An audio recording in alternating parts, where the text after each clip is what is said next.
এটা milky mushroom. হ্যাঁ, ব্যানারটা আসছে। আপনি একটু দাঁড়ান।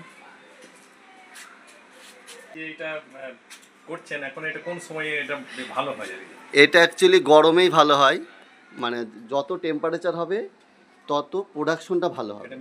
মিল্কি মাশরুমটা এইটা হচ্ছে অয়েস্টারের থেকে বেশি সময় লাগে, অয়েস্টারের থেকে একটু প্রোডাকশন অনেকটাই কম, কিন্তু বাজার মূল্য এটা প্রায় ডাবল ওটার থেকে। ওটা হচ্ছে 150 টাকা কিলো বিক্রি করি, এটা 250 টাকা কিলো বিক্রি করি।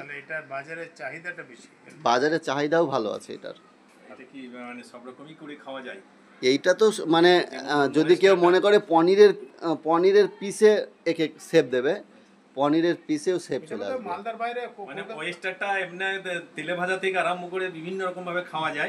মাছ মাংস সবইতেই দেওয়া হয়, মাংসের বাদ দিয়ে মাছ। হ্যাঁ, তো সবজি করেও খাওয়া হয়।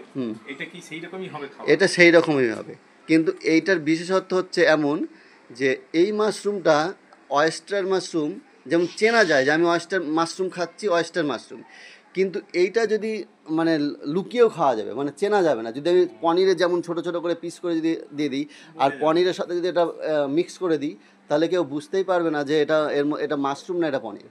মালদার বাইরে যেমন কলকাতাতে আমি দেখেছি এই মাশরুমের খুব চাহিদা আছে। এখানে মানে বড় বড় রেস্টুরেন্টে স্যুপের সঙ্গে বা নানা রকম রেস্টুরেন্টে আমরা দেখি প্রিপারেশন তৈরি করেন। তা আপনারা কি কলকাতার দিকেও কিছু ব্যবসা বাড়াচ্ছেন কি পরিকল্পনা? কলকাতার দিকে আমাদের মাল যায় না, কারণ হচ্ছে কলকাতাতে প্রচুর প্রোডাকশন হয় কিন্তু মিল্কি মাশরুম। দক্ষিণবঙ্গে মিল্কি মাশরুমের প্রোডাকশন প্রচুর হয়, এমনকি আমার কাছ থেকে বীজও নেয়। আমি স্পন হচ্ছে আমার একটা বন্ধুর ফার্ম থেকে নিয়ে স্পনটা দিই। ওখানকার স্পনটা হচ্ছে একটা মাশরুম বড় বড় হয়, 500, 600, 400 এরকম হয়। এই যে একটা মিডিয়াম সাইজ দেখছেন, এই মিডিয়াম সাইজের মাশরুম কিন্তু দক্ষিণবঙ্গে সেরকম বীজ পাওয়া যায় না। ফলে এই বীজটা কিন্তু আমার কাছ থেকে দক্ষিণবঙ্গে যেমন কালনা বলেন, তারপরে নদিয়া, তারপরে রামপুরহাট, এই প্রচুর পরিমাণে কিন্তু আমার কাছ থেকে বীজ যায়।